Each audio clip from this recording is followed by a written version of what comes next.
વડોદરા શહેરમાં આવેલ વેમાલી ગામના લોકોને સ્મશાનથી સ્વર્ગમાં જવાનો રસ્તો જ નથી। વડોદરા શહેરમાં પુષ્કળ પ્રમાણમાં વિકાસલક્ષી બજેટ રજૂ કરવામાં આવે છે અને કામો કોન્ટ્રાક્ટ હેઠળ કામગીરી સોંપવામાં આવે છે, પરંતુ વડોદરા શહેરમાં આવેલા ઉત્તર ઝોન વિસ્તારમાં રોજે રોજ ભૂવા ખાડા પડી રહ્યા છે।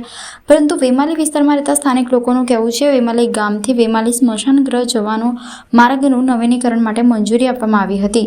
ત્યારબાદ થોડોક રોડ બનાવવામાં આવ્યો હતો અને ત્યારબાદ કામગીરી બંધ થઈ ગઈ હતી। એટલે કંઈક ને કંઈક આ રોડમાં શું ભ્રષ્ટાચાર કરવામાં આવ્યો છે તેવું સ્થાનિકોના મુખ્યથી ચર્ચાઈ રહ્યું છે। ત્યારે સામાજિક કાર્યકર કમલેશ પરમાર દ્વારા વધુમાં જણાવ્યું હતું કે વેમાલી વિસ્તારમાં ટૂંક સમયમાં પહેલાં પણ અવસાન થયું હતું, ત્યારે તો સ્મશાન નેતા ટ્રેક્ટરમાં લઈ જવી પડી હતી અને ટ્રેક્ટર પણ ફસાઈ ગયું હતું, ત્યારે પણ તંત્રને જગાડવાનો પ્રયાસ કરવામાં આવ્યો હતો।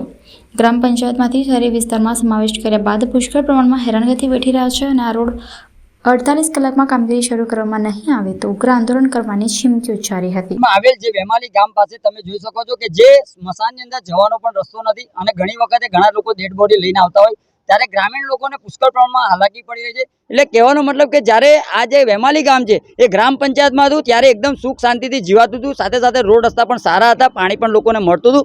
જ્યારથી શહેરી વિસ્તારમાં સમાવેશ કર્યો ત્યારથી આજ દિન સુધીમાં અહીંયા ગાડી રોડના ઠેકાણા નથી, દરેક જગ્યા ઉપર ખાડા ભૂવા જોવા મળે છે। અને આજે ખાસ વાત એક જ છે કે જે સ્મશાનની અંદર જવાનો જે મુખ્ય માર્ગ છે આ રોડની હાલત એટલી દયનીય બની છે કે જો કદાચ કોઈ ધારાસભ્ય અથવા કોર્પોરેટરના કોઈ પરિવારજનની અંદર જો મૃત્યુ થાય તો ચોક્કસથી રાતોરાત અહીંયા ગાડી રોડ બની જાય, પરંતુ આજે ઘણા વખતોથી જોઈ રહ્યા છે કે અહીંયા ગાડી જે સ્મશાન છે આજે વેમાલીનું સ્મશાન છે ત્યાં ગાડી કોઈ પણ જાતની સુવિધાઓ નથી। એટલે ખાસ કરીને આપના મીડિયાના માધ્યમથી અપીલ છે કે આ રોડને 24 કલાકની અંદર જે કહેવાય છે કે 48 કલાકની અંદર વહેલામાં વહેલી તકે આની કામગીરી ચાલુ કરવામાં આવે અને જો કામગીરી ચાલુ કરવામાં નહીં આવે તો ચોક્કસથી આવનારા દિવસોમાં અમે ઘંટ લઈને બેસીશું અને દરેક કોર્પોરેટર ધારાસભ્યના ઘરે જઈને ઘંટ વગાડવાનો કાર્યક્રમ કરીશું।